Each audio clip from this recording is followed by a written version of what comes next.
What is going on YouTube and Spotify? This is the Just BSN podcast, and today, as always, I have my boy Andrew on the mic, and my lord, we got a lot to discuss, as always, every single weekend because Yeah. we are Cleveland fans, and as Cleveland fans, we get to endure a dramatic season from every team that we have.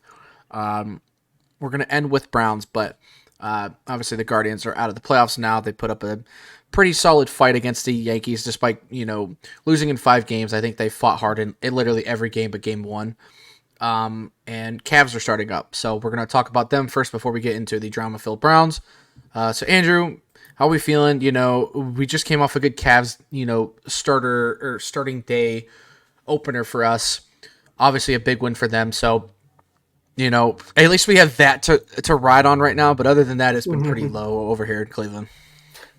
Yeah, I mean, I think we could have easily told or we could have told each other this, that the Cavs are going to be the saving grace right now, and the Guardians. But unfortunately, the Guardians are out. But the Cavs opening up a 30-point win in the first game of the season, and I tell you what, dude, watching that game last night, the boys looked so good, Yeah, and that team it looked so different from last year. Like already, like we looked incredibly different. Like Mobley, my God. looks like an all-star legitimately right now. In Like game one, that's yeah. wow. I mean that's because that's what you want to see, and like we got to see a little bit of those glimpses in hmm in the playoffs, especially against Boston. Without Jared Allen in the lineup, but now you're having Jared Allen in the lineup, but you're with a different like offensive scheme, and dude, Atkinson might be able to unlock it, so it's going to be Yeah. fun. But before we get into too much Cavs talk, let's go ahead and just get into the business of Guardians. Yeah. Obviously, went down in 5 games. Again, put up a great fight. They were always in every game. Yeah. Besides game one was pretty rough, but we were in every single game, especially the games in Cleveland, and we had many opportunities to honestly win those games and just couldn't. It was just one of those things where the Yankees just they seem to be built for it, better than us, and I think we both knew that, but it was still nice to see a young team fighting their ass off like the Guardians did. Yeah, no, it was great. Like you said, we were every single game that we played, we were never out of it. I mean, if we went down, we came right back and tied it up. If we went down, we were just right there, right back. Yeah, And I remember because I was at game four. We went down 6-2. We started off the game down 2-0 because there was a 2-run homer immediately. And I was like, all right, here we fucking go again. And you slowly climb back. you slowly climb back. Then you tied up, it's 2-2. We're like, okay, everything's looking good. We got this. And then obviously they went up 6-2, and then you're like, here we go again. We're Mhm. back to, and then you come back and it's 6-6, and you're like, what the fuck is going on? Yeah, And it was like you said, it was never out. We were never out in any game. We did everything we possibly could to stay in every single game. But there's a massive difference when you are able to spend $300 million, and you know the Guardians can only spend 95 to 100 mil, and even though we have, I think it's the third richest owner in the league, they could spend money. They just choose not to spend money. yeah. Um, it's crazy, but you know what? It shows you that you don't need to spend money to win games. It shows that what won us a lot of these games was just the locker room presence of each guy in the locker room. Everyone was so close together. Everyone's like very good close friends in there, and Yeah. I think when you build those kinds of bonds and you build those kinds of relationships with each other, it just makes you a better ball club. It, you can't take anything away. I mean, like as soon as Austin Hedges came back, you could see a difference in that locker room when Hedges came back. You could see so many differences when Shane Bieber first came back too to start the year. Everything was just different. Everything felt better. Everything felt like was supposed to be. Mhm. And from what we've been hearing and what I've been hearing, it doesn't seem like anyone is going anywhere.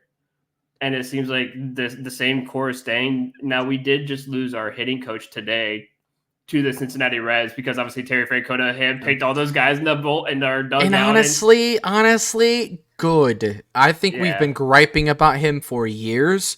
So yeah, I'm cool getting a fresh face in there because maybe he helps, unlock some things with guys that were struggling at the end that can yeah, provide some differences in the way that they're trying to swing the bat. yeah. So It it's could not the boost biggest Jimenez. Yeah, loss. could Yeah. boost Jimenez a nailer.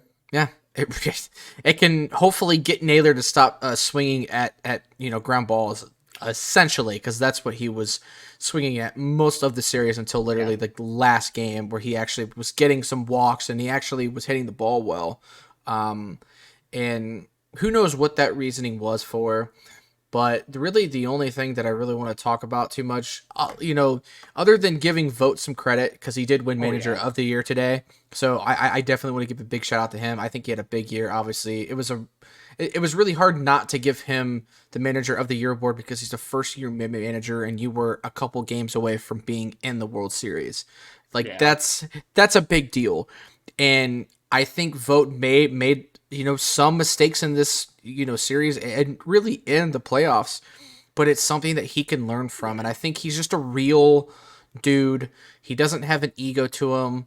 And I just think that's what this ball club needs. And I think we have the right guys. Like, I really do think that guys like Quan and those guys, they're going to be big guys for us, especially down the yeah, road. And I think how young we are and how great we are at those certain positions, like, this is going to be a fun next few years for us as long as we can continue to build on some, stuff that we needed help with. Let's get our starting lineup sort of panned out a little bit better. Let's see if some of the young guys come back. If you're going to have a Tristan McKenzie get back in the lineup, see if he can improve because I know he played much better in AAA before the season ended. So, you got to see what you got with him. You got to see what you have with Cantillo. You got to see what's going on with Bieber. He's going to obviously test the market, and I think he's more than able to do so. I think he's earned that right. yeah, You got to see if you really are going to keep a guy like Josh Naylor because I think you got to keep Bo. Bo played outstanding during this entire playoff series, really. I mean, obviously, he had moments where he was, not having the greatest at bats, but he had some very deep at bats as well. And even if he would pop fly, it was 9, 10 plus pitches in a at bat. You're working pitchers still, and you're still doing something. And he's still an obviously good guy to have behind the plate. I think you got to keep a guy like, Austin Hedges, who was just humongous for this locker room. I think he is a guy you have to keep just for that reason. I think those guys, I think teams don't really give credit to guys like that, or really fans, I should say, give enough credit to guys like that. When you yeah. have guys that can really make that impact, I think it bodes so well, especially for a young ball club like this. Yeah, and you want to keep Hedges too because if you keep Shane Bieber, him and Bieber are like tight together. And when it's Bieber and Hedges, when Bieber's pitching and Hedges is behind the plate, that's when you see Shane Bieber at his all-time best. Like that's another reason why I don't think you can get rid of Hedges is because Hedges gives Bieber the best chance to get like 12, 13 Yeah, strikeouts a game. And, you want to keep that behind the plate for someone like Bieber if he does stay. And I do, there is a lot of mutual interest in Bieber to stay in Cleveland. Obviously, uh, he loves it here. He knows he can win here. There's with the way we played this season. He probably thinks deep down we could definitely win with this oh yeah. team and this ball club. I also heard that David Fry's getting his elbow looked at, so there's because there's a reason why David Fry was only DHing for the last half of the year is because he screwed up his elbow and um he wasn't able to play in the outfield or like behind the plate or whatever. So you'll see David Fry more behind the plate or in the outfield more often now because he's gonna Or get his even at elbow looked at, first, or even at first. Yeah. Um, but I think you see a lot of Manzardo at first, and you see a lot of like Noel and Fry maybe interchanging in the outfield. Mm-hmm. Um, because you have to play Manzardo almost every single day. He even came into this postseason and during the end of the Detroit series, going into the Yankee series, he really started raking. He started getting a lot of hits and coming up like him and Kwan both getting on base together as a number one and number two hitters. That's what you want, because then it gives Jose an opportunity to do some damage. It gives, you wish Josh Naylor, it would give him an opportunity to do some damage. David Fry the opportunity to do some damage. Lane Thomas has been killing it in the postseason. That gives him a chance to do some damage. Schneemann, even. I mean, just having guys, you have to find ways to get those guys in the lineups because they're just so good at hitting. And Schneemann is a guy that you can kind of throw wherever, and that's what's cool about him. Yeah, he's a utility guy. He could play any position in the infield and the outfield. He could play wherever you want him. So he could be like a better version of what Freeman was for us, because I mean he had his moments, but Freeman really died down after a certain point of the season and just never really got picked back up. But yeah, I mean you definitely have a good core of guys there. So I'm really excited to see where they move forward. I really am curious to see what changes they do make with the roster, because I don't think their need needs to be a whole lot, but if you have a chance to make a little bit of a splash and get a guy like a Juan Soto or somebody within that caliber, that's cool. And that could really do a lot for your fan base as well. And says, hey, we had the success that we did last year. This is, this is for you guys. Let's go win some games. Absolutely. And that's what you want to see. So yeah, I mean, I really don't have too much more on the Guards. It was a fun season, man. This team was awesome, and I'm really excited to see what they do moving forward. So, great season by the boys. But I do want to get into a little bit of Cavs talk. Obviously, game one. Obviously game one. You are going to the game tomorrow, so enjoy that. I will. But we really got to see a little bit of what this offense is going to look like, and I tell you what, it already looks better, and it all starts really with the way that they're using Mobley, and really the way they're using the bigs. I think having to use those guys on the top of the key to be able to kind of facilitate, but they're also using guards to use with the pick and roll, which I think is great as well. Like you're finding creative ways to get different guys the ball at certain times of the game. Atkinson can potentially really unlock some of these guys. Yeah. And the only guy that I'm really a little bit worried about is Garland. I really am curious to see what his place is going to be. It looks like he's going to be more off ball, and it's going to be Donovan doing a lot of the ball handling, which I'm fine with. But you just wonder, like, where's Garland going to fit in all of this? Yeah, I think Garland fits in more of, like you said, off ball. Like you said, he was starting to set a lot of screens. Him and Mitchell were setting a lot of screens. And I think Garland, one of the announcers last night, said it because, obviously when you stream it off of, streaming, sometimes you get the other team's broadcast group. So I ended up listening to the Toronto broadcast group, which they were super nice. Like they were very back and forth, like favorable with the Cavs, favorable with the Raptors. Obviously they were very, very in the middle. So it was kind of actually nice to listen to. But they mentioned that Garland, when he does have the ball or when he doesn't have the ball, they notice his speed and the way that he cuts. They notice he cuts really, really well, and he can get to the basket really quickly and cut very well. Always has, too. He really always has. And he could change direction at a moment's instance. So when he gets the ball, he can literally just go one way and then immediately just cut in and just go right past you. And, I think he's just going to have kind of like a role of more of like a facilitator, more of a spot-up shooter, I think. Spot-up shooter. I really think he's going to be a guy that's having like 5+ threes a game. Yeah, and potentially. And the thing is, he'll make a lot of those threes too. He'll make his shots. He's a good shooter. Yeah, and you'll see him drive to the basket a couple of times, maybe try and draw a foul if you need it, because he could draw a lot of good fouls. I think the issue with yesterday was the fact that he had 3 fouls in the first 7 minutes of the game or something. Yeah. Like he got into foul trouble really, really fast, and it kind of stopped him from playing a whole lot as the game went on. And which a couple of those fouls weren't really even that bad at all. Like they were very minuscule. Like it's the freaking NBA, the ticky tacky. Yeah, it's the ticky tacky fouls, and you're like, both guys dove for the ball and both guys like try to recover it, but they call a foul on Garland. Like it's like you can't really call that. That's kind of ridiculous, but no, Garland has a good place. I think Kenny Atkinson can really unlock Garland a little bit and get him back to that all-star potential. Yeah. But the one thing I really liked and the one thing I noticed a lot is instead of having Garland or Mitchell dribble down the court, they're using Mobley to do that. Yeah, I saw that too. I like that a lot. Having Mobley bring up the ball up court, I think that changes because again, you start to see, Evan Mobley just kind of get the pick and roll himself and let him get to the basket, or he gets in and throws it out for a three, or it's kind of interesting just to have it. And I think it confuses the defense. You're like, why are they letting a big dribble the ball up? Like that's kind of weird.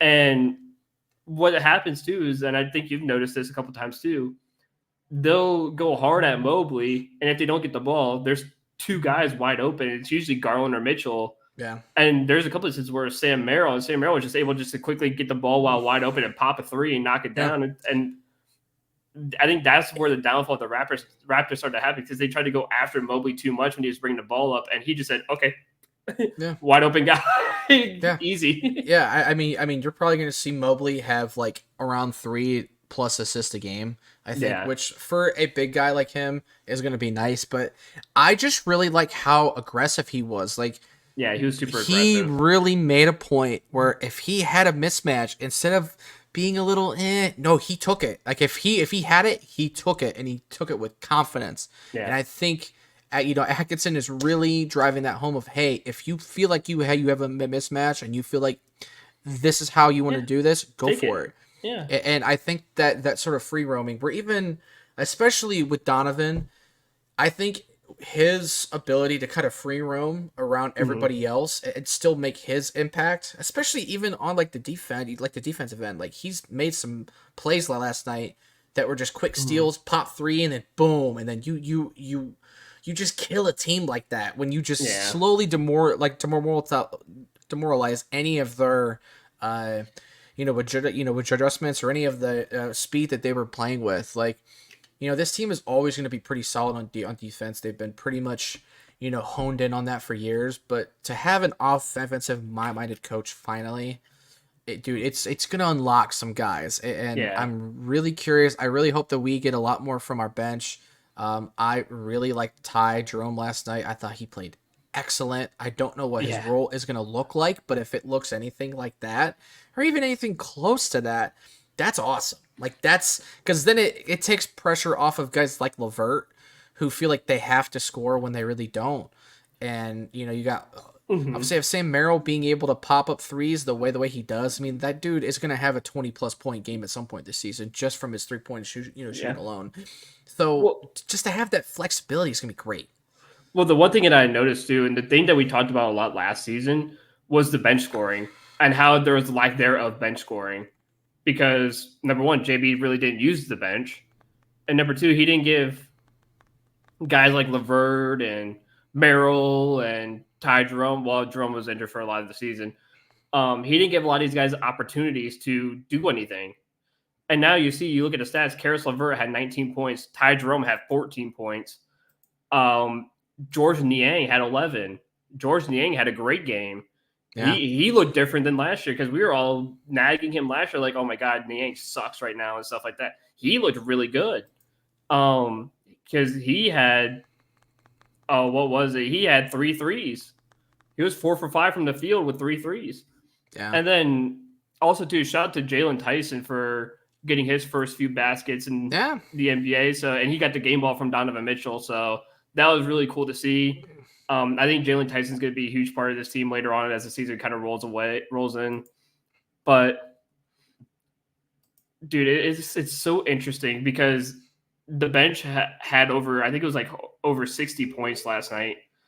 And we never got that last year. We barely cracked 10 points with the bench last year. Especially in the playoffs, man. Yeah. And the only person who would was Caris LeVert. Well, and pull up. So, I mean, I assume you have the box score. I do. How many minutes did our starters play? I think everybody played under 30 minutes. Did they not? Yeah. Dean Wade had 20, Mobley 27, Allen 26, Garland 23, and Mitchell 28. So everyone, so if you were to keep the main starters in like Mobley, Allen, Garland, and Mitchell, about 27 to 28 minutes. The Now, bench, that's not always going to happen because not yeah, every game is going to be a 30-point blowout. of But course, of course, of course. if you can keep your starters under like 35, 34 minutes, I think that's excellent, and it helps these guys not get burnt out. How many times did we have to have Garland and Mobley and even Donovan play upwards of like 38 to like 40 plus minutes in a game? Oh God, it was crazy. Last year, I think it was over half the season. You saw Mitchell and Garland, all them playing 30, 35 minutes or whatever. They're playing 35 to 37 minutes. Yeah. They only sat out for maybe 3 minutes of the entire game. They were And that playing was every single minute. and that was always a big gripe for us, was like, JB, where is your bench? Like, why are you not going to No guys like confidence in it. Merrill? And you just had no confidence. I think like Atkinson is going to give them that. I think Atkinson also being familiar with a lot of these guys. No, he was even familiar with like guys like Ty Jerome because he Yeah. was at Golden State before he came here. So just having that familiarity with with these players, with guys like Levert and Jared Allen and even Mitchell, like all of these guys are going. It's going to help this transition go a lot smoother. And listen, the East is stacked this year. Like this is probably the best that the East has looked in a while. Now teams like like the like Philly, they're older, but they're going to be solid because they're going to have Embiid and they're going to have PG. But again, they're older. But the Knicks, I mean, they are as loaded as they can possibly be. I don't think you can really load up anymore as a team, especially when within your starting five. And obviously Boston, having to come off that championship, they are gonna still be good. So the Cavs are going to be that top 3 or top 4 team, and if you can at least do that all season long and stay pretty consistent, that's going to really scare some teams, especially if you can really get guys like Mobley going. Mobley is going to be the absolute X factor. I think he's always been the guy that's going to be that X factor because you know what you're going to get out of Donovan, you know what you're going to get out of guys like Jared Allen, and even with Garland, like you know what his capability is to kind of overtake a game at times. Yeah. But we really need Mobley to be a consistent, like I need him to consistently score 19 to 20 plus points a game. Like I'm talking average, at least around 20 points a game. And if he can do that, and if he can still be as impactful as he is on the defensive end, I think he had 3 blocks and 2 steals last night. Incredible. That's the type of shit you want to see out of your power forward, especially a young power forward that's now in his 4th year. This is when you unlock the kid. So, I mean, I'm really, really, really excited to see what this team can really do. Yeah. And the last point I want to make too, before we jump ship to the Browns, I want to go back to the mismatch that you mentioned with Mobley and his mismatches. I think one of the big key reasons why we're seeing Mobley take up the ball and utilize these mismatches and these off-ball screens and whatnot is the fact that Atkinson's probably like, listen, dude, don't be afraid to take your shots now, and don't be afraid to get to the basket. Don't be afraid to use these mismatches because guess what? If you miss or something happens, you have Allen right behind you to clean it up. And a lot of what Allen did yesterday was cleanup work. He cleaned up a lot of the misses. He cleaned up a lot of the misses that Garland had, Mitchell had. Even the vast majority was Mobley. So when Mobley had the mismatch and Mobley maybe missed the layup, Allen was free and he'd dunk it back in or he'd tip it back in. So I think it's making Mobley a lot more comfortable doing those mismatches and Mobley was taking shots too. You saw he was pulling up for 3 a couple of times. Like he was taking shots. He wasn't afraid to just play ball, and he finished with the best point. He finished with 25 points. He led the team in points. He definitely killed it. Like he looked really, really good. And I think we're going to see a lot of that from Mobley. I think this is a year Mobley can average 20 plus points all season. So like I have no doubt in my mind. Yeah. And also too, tomorrow night, it's Cavs versus JB Bickerstaff. Oh yeah, Detroit Pistons. Mister Mister having too many men on Too the many in the court. court.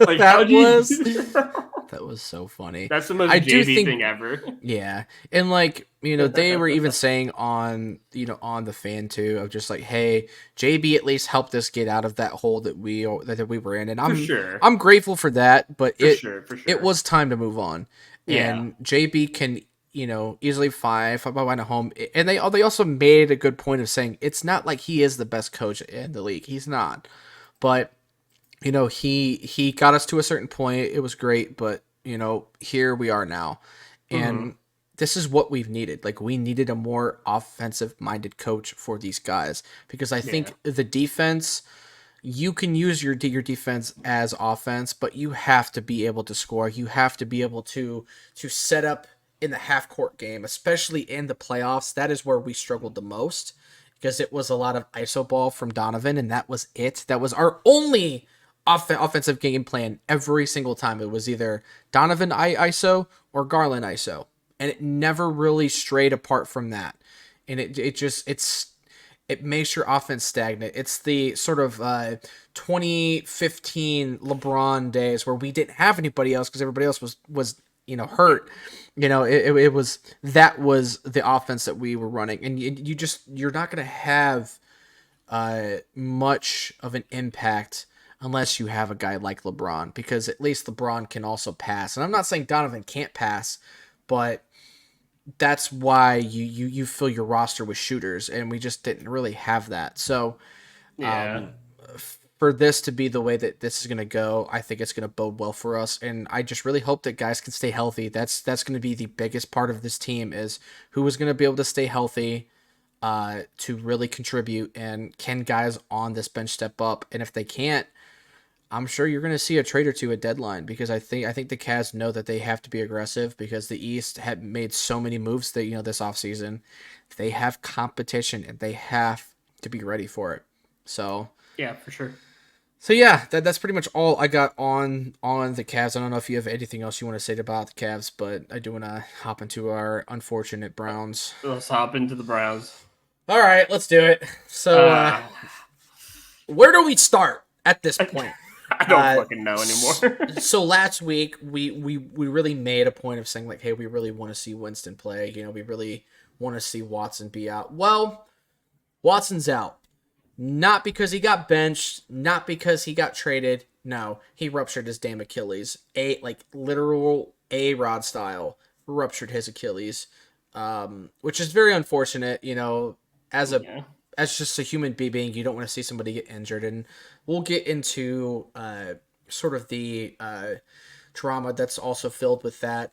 Andrew was at the game, so I do want to have him give his perspective on that here in a few minutes. But no more Watson, and it's obviously going to stir up a lot of things to come, because Stefanski also just announced, or was it yesterday, that Ken Dorsey is now going to be calling plays.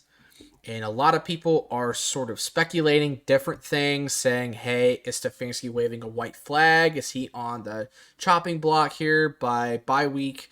Or are they just trying to find a scapegoat? We don't know. There is millions of rumors going around right now, so many that you can't even keep up with it. Anything from players to the staff to AB being the guy that's being the scapegoat. We don't know what's going to happen in 2 weeks. But one thing is for certain that we do know. Ken Dorsey is calling plays on offense for us against the Ravens. Jameis Winston is our starting quarterback for now. Since DTR got hurt in the game last week, not serious, thankfully. Yeah. But a lot has changed in 1 week, dude. Where's your head right now? Because I mean, I almost want to like turn my brain off on it because of just how much shit every day just keeps coming out. Dude, I don't even know where to start. I don't even know what to even say at this point anymore. At the start of the season, I don't think any of us predicted this was going to happen, or if anything like this was going to happen ever. Like you said, I was I was at the stadium. I was at the game on Sunday, and I thought it was gonna be a good old fashioned Browns versus Bengals. Fun time at least, like close game. I thought it was gonna be enjoyable. And then once Watson went down, like you felt the energy and just everything inside that stadium just completely change. And obviously there was looks of concern, looks of just like what the hell just fucking happened here. And I will say, were there people cheering for Watson's injury? Yeah, there's maybe 1,000 people or so. It was like a very, very minuscule part of the stadium that was.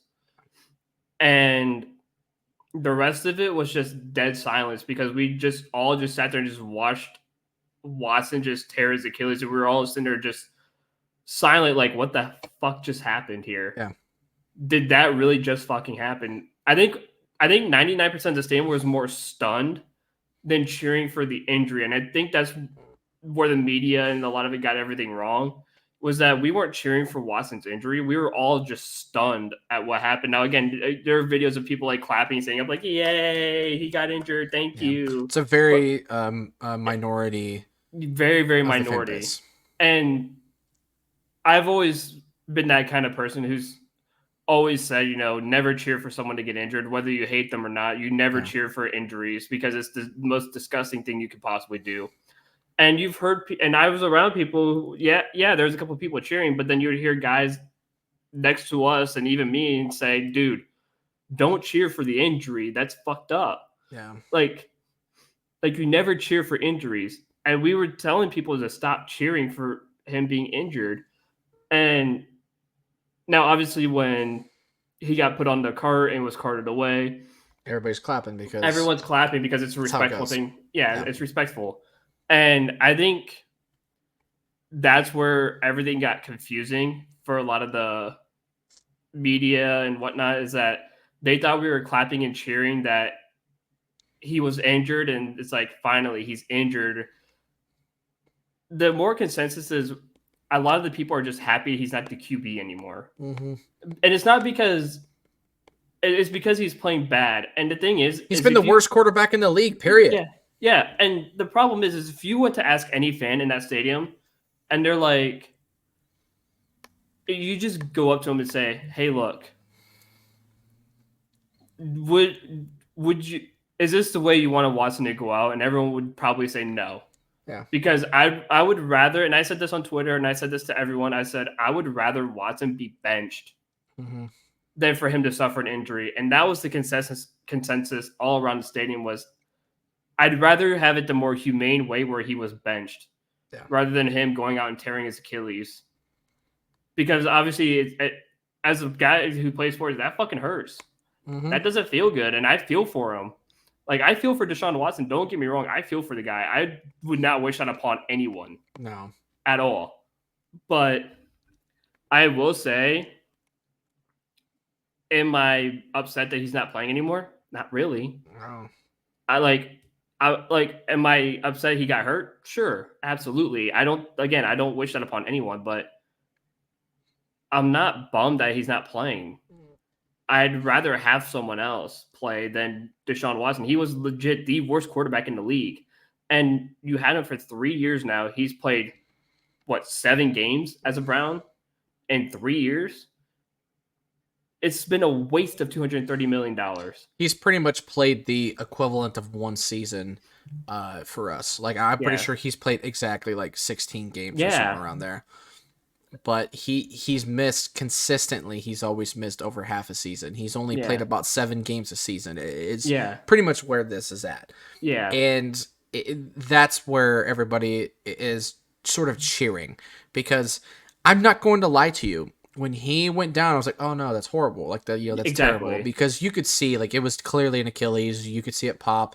And you could see him in tears. It was awful. Yeah, but as soon as all of that mattered, okay, DTR's in. Let's see if he can light a little fire on us. And honestly, DTR looked fine. He just, again, his receivers just aren't helping him out, which has been a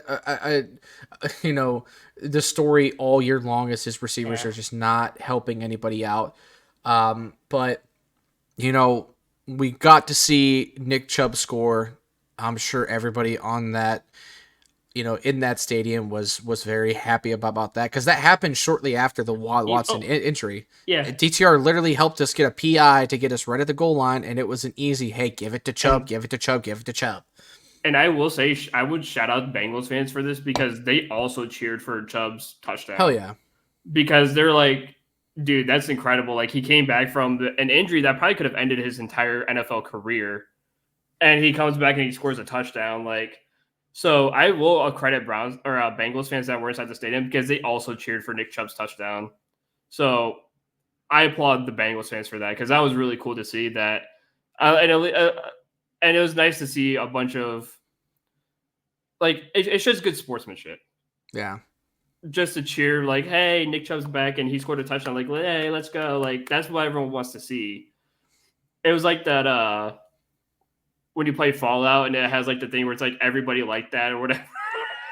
Yeah. That's what that situation was. When Nick Chubb scored a touchdown, you saw like the Fallout thing, like everyone loved that. So I think that was cool from everyone to cheer the Nick Chubb touchdown, including the opposing team. Absolutely. And like, especially with our sort of weird rift with a lot of the Bengals fans, that's still cool. Because Yeah. even when he got hurt in Pittsburgh, we still had many Steelers fans that were nice, especially at the game, that were all cheering when he was getting off the field and just showing him that respect because And training whether a you, game. because whether you hate the Browns, you cannot hate Chubb. That dude is the most likable person on the No. planet. Oh, Not absolutely. even just as an as an athlete, just as a person. Yeah. And so it was great to have him do that. And again, the Browns consistently are just having the same issues, and that goes now with Stefanski giving up play calling. Yeah. What do we make of this? Because, dude, there's a lot that I could speculate. I really don't know, but I think he really wants to say, "Okay, Dorsey, if you think your offense can work, I want you to call it the way that you want." Or he had no say in this and he was forced to do this. Where is your head in on this? And do you really think that this is sort of him waving the white flag? Because I think he's just kind of putting his hands up in the air and saying, I don't know. Try this. I think it was forced on him to give up the play call because I heard good takes about this from a lot of Cleveland media that said Stefanski is one of those guys who would never give up play calling ever because number one, he's really good at it. Number two, he believes in himself far too much to give up play calling at any point. He could have gone 0-16 this season. He would never give up the playbook and the play calling. So when it was announced that Kevin Stefanski was not calling plays anymore, I knew something was wrong, and I knew that it had to be the front office that told him to give it up because Stefanski would never willingly give it up or like willingly hand it over. He's too good at play calling, and he is too passionate about being the play caller and too adamant about being the play caller. Like he's one of those guys where it's like you have to share a toy, and he's like, "No, this is mine." Yeah. Like he's the kid that says, "No, this is mine. Like play calling is mine. This is what you hired me for. Yep. This is what I'm going to do." So when it was announced that he has the play calling is going to Ken Dorsey, I knew immediately that it was not him that did that. It was the front office forcing his hand. Absolutely. Like there's no way that you can say that he ultimately made the choice himself that he had to give up play calling. He was winning games with PJ fucking Walker. Like Yeah. And granted, our defense was playing much better last year than it is right now. But that doesn't matter in my opinion because he still was able to run the ball well, even with woes also at offensive line as well. We had guys out on offensive line just like we are this year, and that's why I just don't buy what MKC was saying. I think either yesterday or today about Watson being sort of dealt a bad hand. listen, you can make up all the excuses that we want about the O line and stuff. He had plenty of time in the pocket. He was like the 15th most. He had like the 15th most time in the pocket to pass out of any quarterback this year. Hmm. And he couldn't convert. He has been statistically the worst passing guy in the league by far. And by God, uh, he couldn't get anything going on offense for us, and I think it kept our defense on the field for way too long. And even when certain guys are still making errors like Newsome, giving up a long ball shot or giving up a touchdown to Jamar Chase instead of having Denzel Ward shadow him the whole game, still don't know why we're doing that. But whatever the case is, Watson completely struggled. And he had guys to throw to. It wasn't like he didn't have the likes of Amari Cooper, Jerry Jeudy, and Elijah Moore with David Njoku to pass to. And also Yeah. Tillman, who is fine at himself as well. It's excuses. And I'm tired of making excuses for Watson. No matter what his injury, history is and whatnot. I'm tired of the lame excuses. We are paying him so much money, over $70 million for the next 2 seasons on the cap. For this guy to be this bad, this mediocre, I'm sorry, but yeah, Browns fans do have a right to not like Watson. And that's not even to even throw in the fact of his past, of his off the field issues, which technically are still ongoing. That has not been resolved yet by the NFL. He could very well get suspended still, for all we know. I don't know. But there's many reasons why fans are upset with Watson.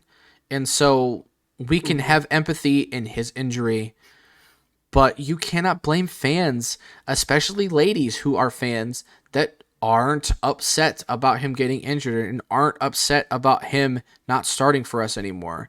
Because it's hard for some of these fans to root for us when we have a guy like this. So I get it. I get it, and I sympathize with it, and I also kind of agree to a extent. We've obviously been asking for Watson to get benched for weeks now. Yeah. And we'll really see what Winston does. Against the Bengals, they do not have a great defense. The Bengals did not have a great defense either, and when Winston came in, he threw a touchdown in shit time. So we'll see what he has to bring. Also, But too, on that, I know we talked about him before the show started about him changing the play up for the jet sweep against the Eagles. He also changed the play on that touchdown pass to David Njoku. did he really? Yeah. He So changed there- the play. He changed the play, and he threw the touchdown to Njoku. So there's also a rumor that the staff is not really happy with Winston, and that is why DTR got the late jump from QB3 to QB2. Now, obviously, if the season progress or sort of decregresses the way that it has, I think you have to just go ahead and give DTR the reps and say, hey, let's see what we have with this kid and see if he could be a future, or if we really do need to spend a top 5 pick on a quarterback, which is more than likely going to happen. Yeah. But it's that's another interesting thing to get into, because everybody teammate wise loves Winston, but if he's doing stuff like that, maybe it's no wonder that Stefanski said, I'm not calling plays for him, because if he doesn't trust me, I can't trust him. Yeah, and that makes a lot of sense too. Like, if he's not going to trust the play calls, cool, whatever. Then I'll give the calls to Ken Dorsey, and then you could change his plays and let him get mad or whatever. I don't give a shit. So, yeah, I mean, I definitely see it. There's just so many ways to go about a lot of this shit that's going on. I to be fair, and I'm going to say this right now, for the whole Deshaun Watson shit, I truly believe that this was the last game in the Browns uniform for Deshaun Watson. Because like you said, he had the injury. Yeah. The investigation from the NFL is still ongoing, so he could potentially still get suspended next season. I think this was the last game we saw Deshaun Watson play in Cleveland. Yeah. Period. And honestly, and I even said this to you after the game, and I'll say it here. And I know a few people have already said this, so this is not like a super hot take, Mhm. but I think after everything that's happened, I think the way that the Browns fans have sort of really disliked him this year, it would not surprise me at all if Watson tries to get out of here himself. Not even the Yeah. Browns telling him to. I'm saying He himself. he's gonna be the one that tries to force his hand, which is probably not a smart move because he's owed so much money that you just kind of have to ride it out for him. Yeah. So I think if he wants to get moved, he's gonna tell them, hey, you got to buy me out or you know eat my cat. But either way, I'm getting paid because at the end of the day, he's got to feed his family and whatnot too. But that motherfucker has made so much fucking money in the NFL as is. Yeah. That dude can suck a big dick for all I care. Also, For real. should we talk about the players versus the fans situation too? Oh yeah. So Because Shelby Harris, what he said today. which before I say anything about this Shelby Harris stuff, this motherfucker is going to be gone in 2 weeks anyway. He's going to be gone by the trade deadline. So what he says, I really don't give a shit about. Yeah. I do get his side of saying like, hey, that that's a way that you can lose that sort of player and fan appreciation. But at the same time, these guys that have been here forever, they've seen it worse. Yeah. They've been like Garrett and Njoku and Chubb. These guys have been here for some of the worst times, especially Garrett and Njoku. They've been here for the shit. Batonio has been here for the shit. Well, Garrett was here for the winless season. So was Yeah, Antonio and so was and Njoku. Teller. Yeah. And Or no, Njoku, he that's yeah Teller. I lied. yeah. But yeah, no. Njoku and Chubb were drafted right after the 0-17, and Baker, but Miles Garrett and Batonio were here for the 0-17 shit. No, And I think Njoku was here because I think Njoku was. was I think Njoku he was. 2017? I think Yeah, he he was was 2017. He was the same year Miles because Garrett was. Yeah. because it was Garrett. It was either him and then Jabril, or it was Jabril and then him. I forget how the order went, but it was all within that for that first round. Yeah, that's right. It was. Because but yeah, Njoku Baker's year was Denzel. Yeah, so it was. Yeah, it was. So Njoku and Batonio and Garrett saw 0-17, and even then, Deshaun Kaiser played. Deshaun Kaiser played better than Deshaun Watson that year. Yeah, He played better than Deshaun Watson did this year. yeah. Which Yeah, is bizarre. our offense technically did better in the in 17 year than Watson did this year. At least we were And scoring 20 plus points. by the way, Jay Jetta just went With the absolute same fucking cash, yeah. that dude went fucking Super Saiyan mode on that. That was fucking insane. Holy shit! I hope you guys see that on Sports Center tomorrow. My God. Anyways, man, why can't we have guys like that for once? Like, but anyways, like Like you have a again, QB to throw him the ball like that. right? Yeah, hopefully someday we will. But again, that's the point that everybody was making, and I forget which sports guy said what he said, but I know you know who I'm trying to refer to. He was a white guy. He made the most sense where he said everybody did their job terribly Yeah, I know exactly what you're talking about. Yep. He was like the media did bad, the players went bad. You can't. As Myles Garrett being the leader, obviously he is going to defend his guys as they should. I am not mad for the players siding with Will Watson. That's still their teammate. They have to do that. Otherwise, that looks terrible. You have to side with your guy. But when Garrett did say he's been a model citizen for a majority of his career, I thought that was hysterical because he used the word majority, and I was like, we all know what you really mean, but For I most know, of his career. yeah, but I mean, we know what you're that trying to means. say. But it was, again, that was the issue. And then we're saying, hey, the Browns fans are not mad because, or didn't act like that because he got injured. They acted like that because he's been a fucking horrible QB for us, and we're paying him so much money. Yeah. And guess who? And guess who fucking wanted them to do that originally? Andrew Berry. If you want a scapegoat, Andrew Berry is your scapegoat. Kevin Stefanski has had success with some bad quarterback play, with some average OO lines, with some average defenses. He has made it work. He has been, he's had some 8 and 9 seasons. He's also had some winning seasons where we went to the playoffs. He's been Yeah. coach of the year for both of the times we went to the playoffs. He's done more as a coach here than any other coach has since we came back. So you got to give this man a little bit of credit. But I just think he's lost in space right now. I really do think he has just aged dramatically, and I just feel so fucking bad for him. That's the guy that I genuinely feel bad for, because I Yeah. do not think he originally wanted Watson. He had to talk himself into buying into Watson, and that's what sucks. Is it's not his guy, it's Andrew Berry's guy.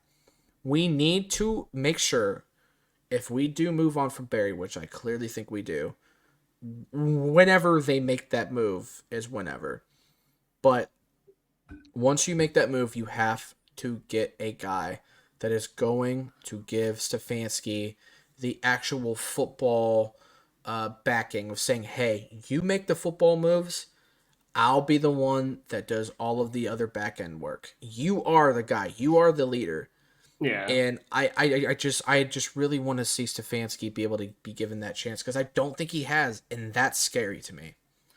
Yeah. The way that we've been running this for a while has been atrocious, and Stefanski should not be any blame at all. He should not have any blame go his way.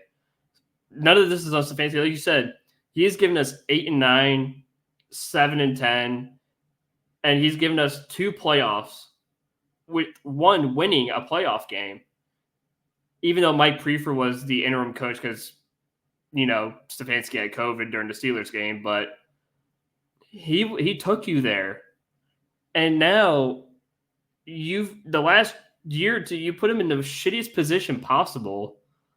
And he aged like 30 years, it looks like. And I feel nothing but bad for Stefanski, because he's the only one who's actually done anything for this organization in the last 4 or 5 years. Like, we've had, oh my God, Freddie Kitchens. We've had Greg Williams. Like, we've had some coaches, like, my God, we've had, I don't even want to bring his name up because I don't even want to bring him up, but we've had some people. Yeah.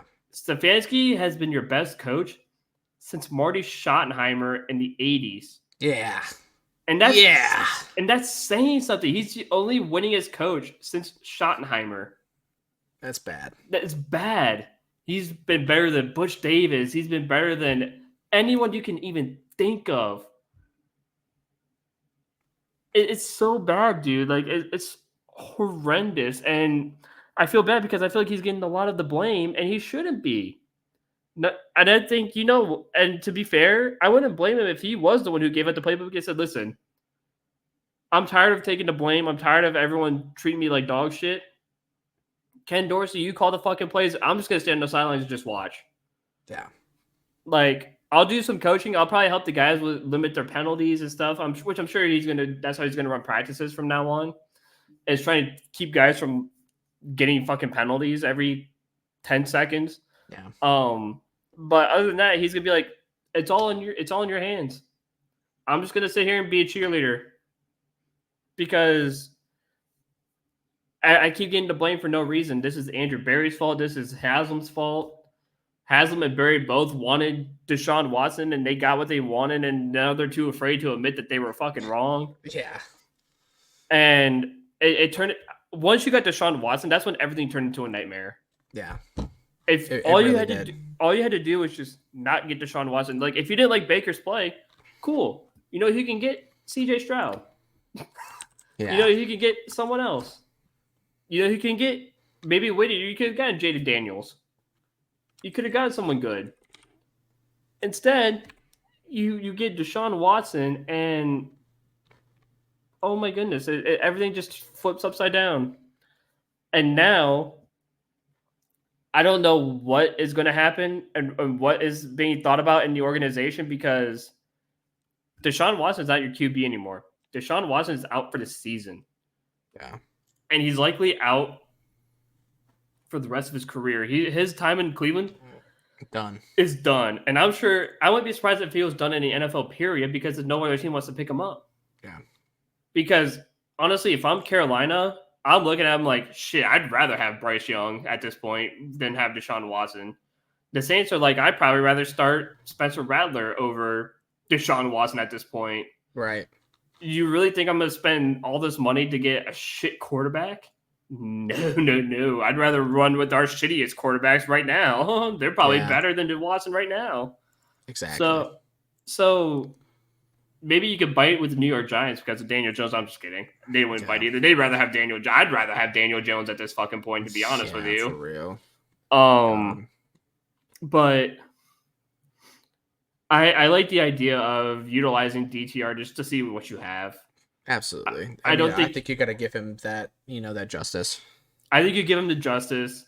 It gives the playbook back to Stefanski at least too, and I think DTR can play good. I mean, he played well. I mean, yeah, he had 2 picks. One wasn't his fault. Mm-hmm. Well, actually, both weren't really his fault because his second one, where it looked like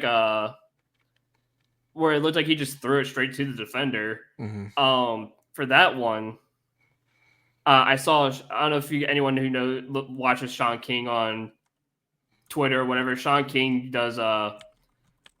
He looks at the Browns and he does like the QB look ats or whatever, and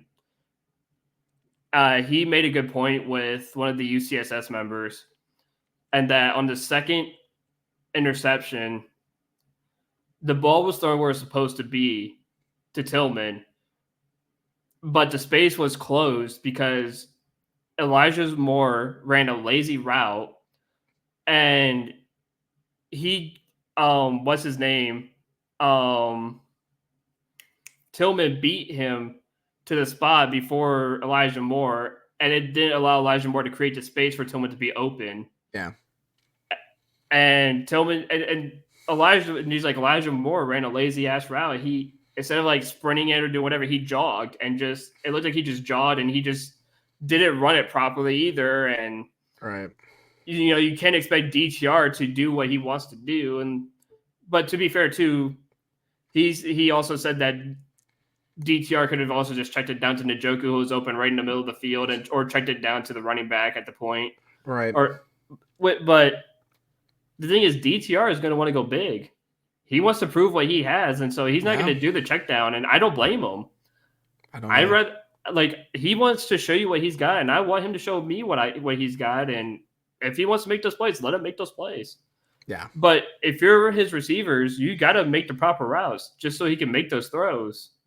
And I think that's been the issue with the wide receivers this year is that they've just been lazy. Yeah. The offensive line has been lazy. Jed Wills is lazy as shit. I saw the one play, and it was funny watching it at the game where horrible. Jed Wills missed a tackle, and he looked at the other lineman like, boy. It's the most Jed Wills play that you could possibly bring up too. He was like blaming the other guys. And he's like, guys, what? It's like, dude, he literally ran right past you, and he was your man to pick up, and he literally let him go in between you and Teller. Like it's funny. It is so much the biggest. Like it's the most Jed Wills play you could possibly think of because every time he does miss a block, that's what he does. He literally does the shoulder shrug emoji. Like what, guys? Come on. He does the shoulder shrug emoji, and it's so fucking funny. But yeah, there's definitely going to be a lot of things changing for next season, and I guess the last thing that I want to talk about before we get into our week 8 predicts. I did send you the graphic for that. So, yeah. Where do you think the Browns go from here at this point? Do you really want us to see us try to win a few games, or do you think at this point we should just say fuck it and just start tanking? Just play for that top 5 pick regardless. Because at this point, this season's already halfway through. You're starting quarterback. There's not a lot of hope. And there hasn't been a really sign of hope because the players seem like they're out of it now too. It depends on, for me, it depends on what the organization really wants. Mm-hmm.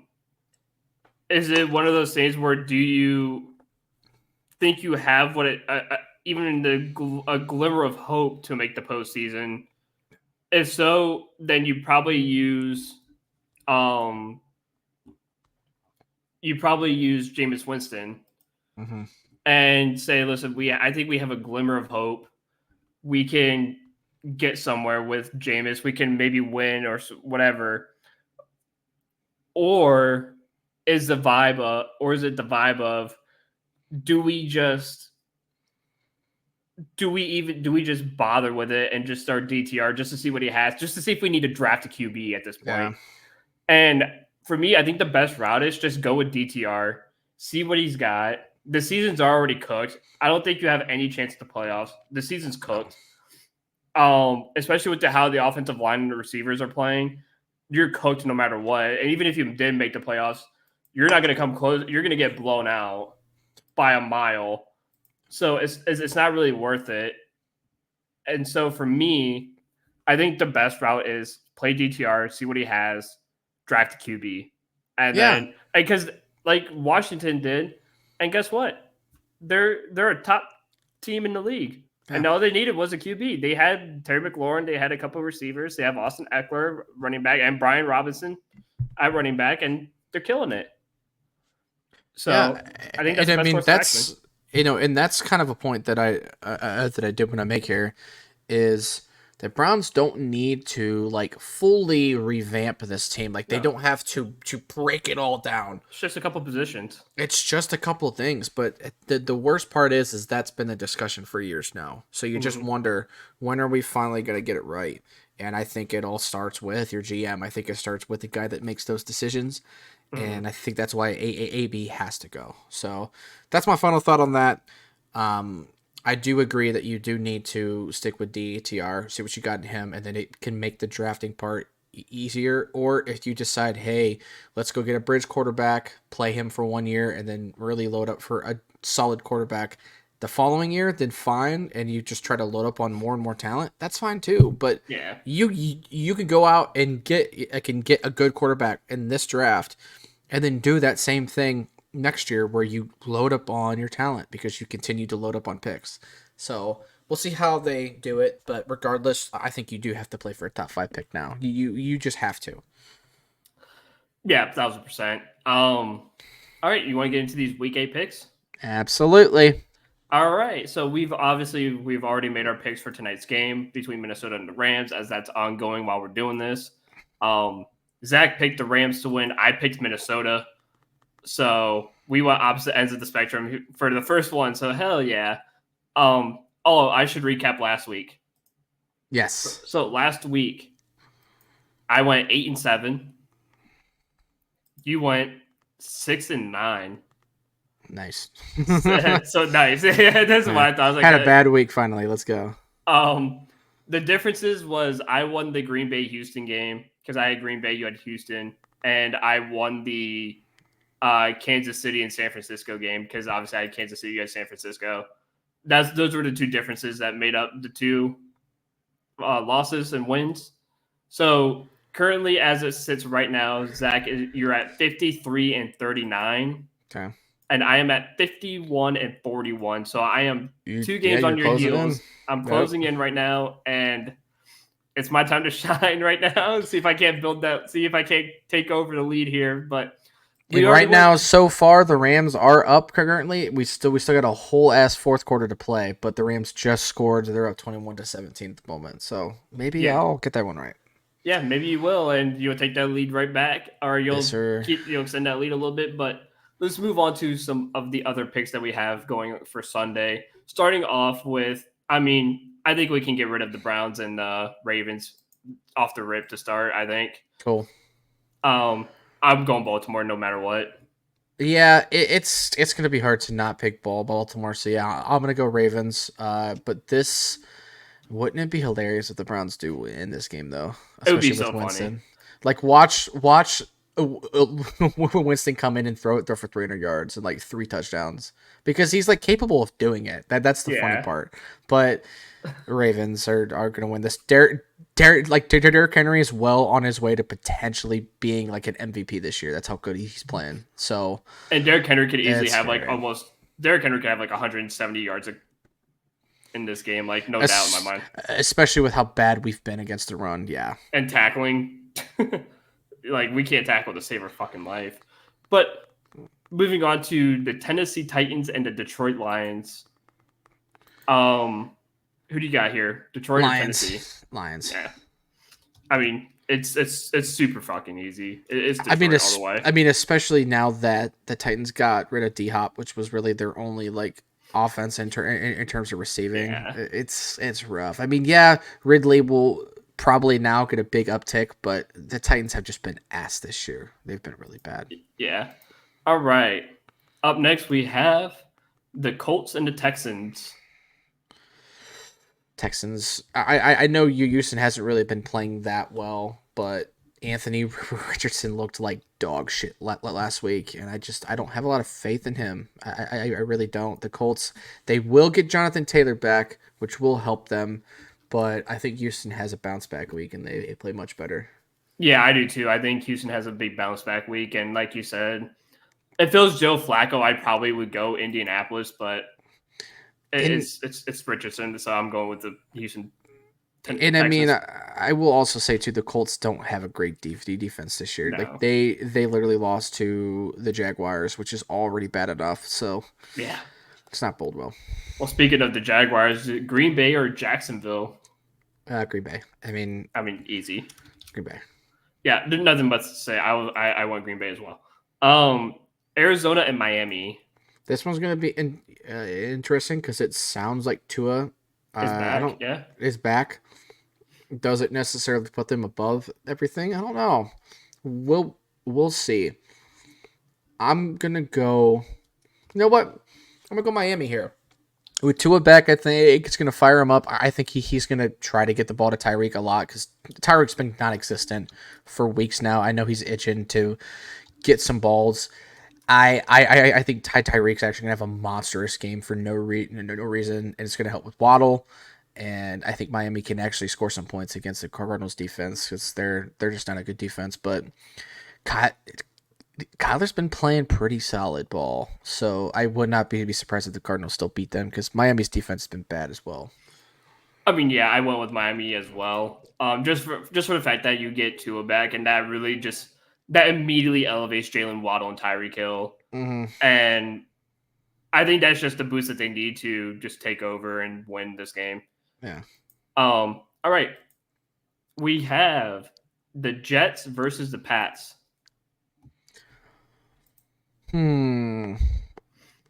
This one sucks. This is like the worst game of the week, to be honest with you. Yeah.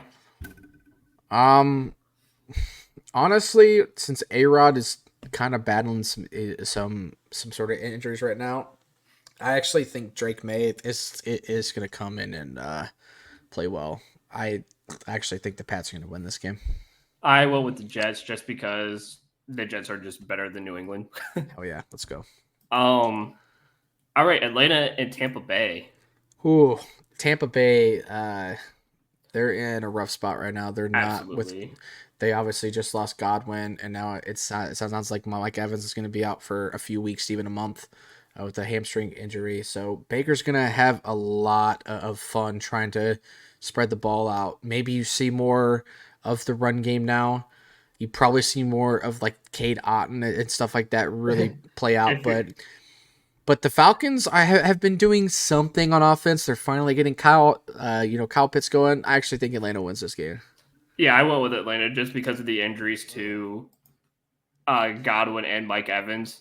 They're going to utilize Cade Otton a lot more. So if you're big in fantasy, definitely pick up Cade Otton on the waiver wires if he's available because Cade Otton's going to get like 13 fucking catches a game.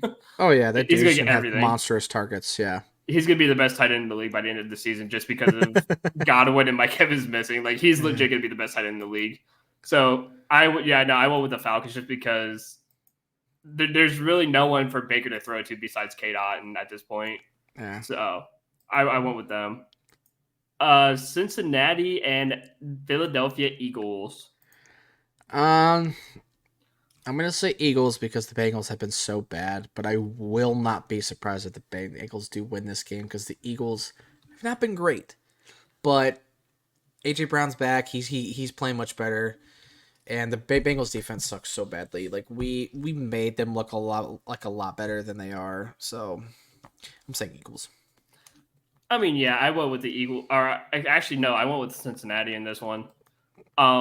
Just for the fact that the Eagles defense just looks like absolute trash, and the fact that the Browns were a couple points away from winning just says something about how bad the Eagles have been. Because when you went to the season and I saw like the Browns versus Eagles, I thought the Browns are going to get blown the hell out, and we lost by was it like two? Yeah, the Eagles defense is just bad, and there's nothing to say more about how bad that defense really is. So I think Cincinnati picks them apart a little bit. So I went with the Bengals. Okay. All right, we're going with the Chargers and Saints. Oh, Chargers. Yeah. The Saints looked really bad last week on Thursday night, and I mean, I don't think they have Olave. Kamara looked bad because they couldn't really get anything going on offense, and the defense doesn't look great either. Now the Chargers do not look great either, but at least they have something going. So I'm going to say Chargers. Yeah, I went with the Chargers as well, just because nothing like after the first couple of games that the Saints had that were really good, they fell off so hard, and I think they crashed back into reality, and I just think the Chargers just have enough to beat the Saints, and they're at home too, so they're gonna get that home benefit. Buffalo and Seattle. Seattle at home for this game. Yes. Okay, and I know they're without DK. Bills here. Without DK, it's probably going to be a little rough. Although you're probably going to see a little more of like Walker and obviously JSN. If you have JSN on your bench, I would consider starting him after this week. Yeah. But Bills. Josh Allen obviously is playing at a pretty elite level, and the addition of Cooper is only going to help them. I know he scored last week, which I called that. So I'm going to say Bills. Yeah, I rolled with the Bills as well. Just for the same reason, because they're missing DK, and I don't know how much you trust Tyler Lockett, but JSN's going to get a lot of touches. So, if, like you said, if you have JSN, it would be wise to start him in fantasy because he's going to get a lot of those DK touches going to him. But Lockett too. And Lockett. I think Lockett's going to have the bigger games because obviously Lockett's been there for longer, and he knows this offense. He knows the quarterback. So, I mean, if you have both, just start them both. Just might as well. I'm starting him this week, so yeah. I'm starting Lockett too this week, and I also have JSN in another league that I just inserted him in. So I'm Gucci there. Bears and Commanders. So with the Commanders, obviously they're really good. Jaden Daniels might not play this week. Yeah. So with that in mind, I'm saying Bears. The Bears have been playing some pretty solid ball. Like Caleb Williams looks a lot better. They've found a way to include Swift. Keenan Allen got involved. Before their bye week. So them having to come off a bye week, they're going to be fresh. They're going to have everybody ready to go. I think the Bears do it. Yeah, I picked Chicago too, just because if you don't have Jaden Daniels, then I mean, Jaden Daniels is the reason why you're winning football games. Yeah. And without Jaden Daniels, I don't know how much you trust Marcus Mariota, but I don't trust him that much because Marcus Mariota, even as a backup, still hasn't been that great of a quarterback. So I think Chicago has what it takes to go into Washington and beat them. All right, Carolina and the Broncos. I mean, Carolina. Besides us, they're the worst team in the league, and honestly, they probably are worse than us. They don't have a defense at all. I mean, they gave up 37 points against Washington last week, and the majority of that game was without Jordan Daniels. Yeah. So, with that said, the Broncos should be fine. Bo Nix should actually have a decent game. So, if you guys need a bridge quarterback this week, go get yourself Bo Nix because he's a Pat Statter. Like he'll get you, rushing yards, and he'll even get your rushing, score. So, yeah, Denver all day. Yeah, I also went with Denver just for the fact that Carolina is the worst team in the league besides us. Like you said, far worse than us too. I think we would blow out Carolina if we were to play them. So as long as you play competent football against the Panthers, it should be the easiest win you have in your entire life. Mhm. Bo Nix should have no problem in this game. Yeah. Kansas City and Raiders. Kansas City. I mean, the Raiders are getting ready to start either. It's not going to be Spencer Rattler because I know he just came in, and I think what's his nuts is still somewhat healthy, but Kansas City just got D Hop. It's Kareem Hunt's been doing fantastic since he came in. Kansas City is always going to have the refs on their side. It's all KC, but they always do really bad against the Raiders. This could be a trap game just because they're never good against the Raiders, but I'm still going to go Kansas City. So it looks like that Desmond Ritter might be the starting quarterback for the Raiders because they're going to start Ritter. So, well, Aiden O'Connell went to injured reserve, and right, but what about what the fuck? Who's the other guy? I'd have to Minshew. Minshew. Yeah, I don't know what's going on with Gardner, but it might be Desmond Ritter to start. So I also said Rattler. Obviously, yeah. I meant Riddler, but yeah. Yeah, interesting. So, still Kansas City. I mean, yeah, no matter what, it's Kansas City all the fucking way. Just because of the refs and D Hop and all that, it's Kansas City all the way. Kansas City for a perfect season. Dallas and San Francisco.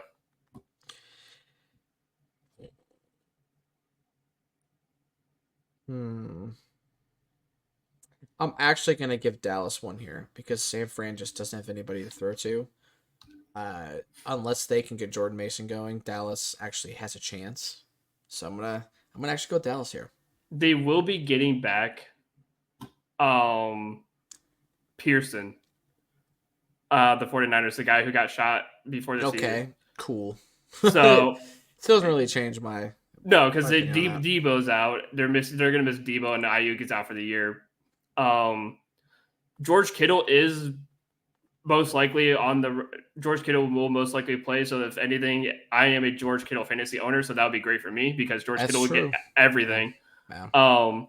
I still, not gonna lie, I still have the 49ers just because of defense. Yeah.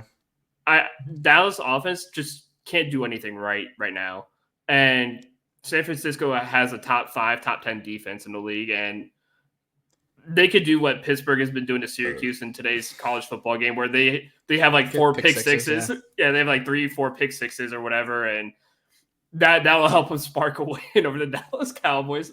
That's so funny. But if you're a good quarterback like Brock Purdy, you don't need Debo and Ayuk to be really good. As long as your receivers can run the routes and make catches, that's all that matters.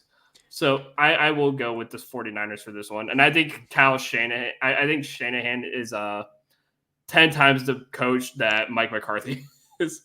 Very true. Very true. So I will give my hand to the 49ers because I just trust Shanahan well more than I trust Mike McCarthy. I definitely do too. Honestly, you know what? I'm going to switch and go San Fran here, actually. Okay. I am. Yeah, I'm going to go San Fran here. And then last but not least, Monday Night Football, the Giants and Steelers, the worst Monday Night Football we've seen. Yeah. You know, I got to admit, Russell Wilson looked pretty solid. So I think with that in mind, I think I'm going to actually go Pittsburgh. I hate that I'm doing that as a Browns fan, but it's hard to pick the Giants to win many more games, honestly, this year. Even with Malik playing as well as he is, if Daniel Jones continues to play as shitty as he is, it doesn't really matter. It's not going to benefit him. Yeah, I too want Pittsburgh because number one, they're at home. Mm-hmm. Number two, both Fields and Wilson have actually looked solid to start the year, and their defense is still very much like a Steelers defense, so you can always count on them to be good. Yeah, and that's what I mean too. Their defense is really, really good, so it's going to be Steelers because, like you said, it's going to be hard to pick the Giants because the Giants are just so bad. Yeah. But yeah, it's hard to pick the Giants over anyone right now. So I definitely like the Pittsburgh Steelers in this one. So yeah, it looks like we went different in a lot of these games, which I kind of like because now it's like we're starting to get more scattered everywhere and differences of opinions. Now that injuries and the bye weeks are happening, it's so much fun to pick these games and we'll see what happens. Now this is I think this is the most different we've been so far this year. Yeah. Because I think a lot of the games that we started the year with the first 7 weeks were just pretty predictable and pretty easy to predict. Mm-hmm. But these ones were a little bit more tougher because especially too with like some of the injuries, like the Dallas 49ers game was like, or like the Tampa Bay Atlanta game, because there's so many injuries to like really good wide receivers and stuff. And you're like, who the fuck is the quarterback going to throw the ball to? The fans?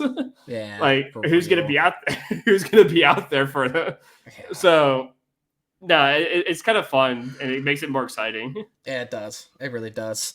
So I don't have any bets for this week, so I'm not even gonna worry about that. I mean I have one for tonight's game, which is almost hitting. I need Cooper Cup to get some yards, and I need Jordan Addison to score, and I should hit on that, but it doesn't look like that's gonna happen. So I need I'm not gonna give you guys any bets because my bets haven't been close yet this year. So Yeah, I might give a bet on TikTok, so be on the lookout okay. on TikTok this week. I might shout out a bet, but I really just need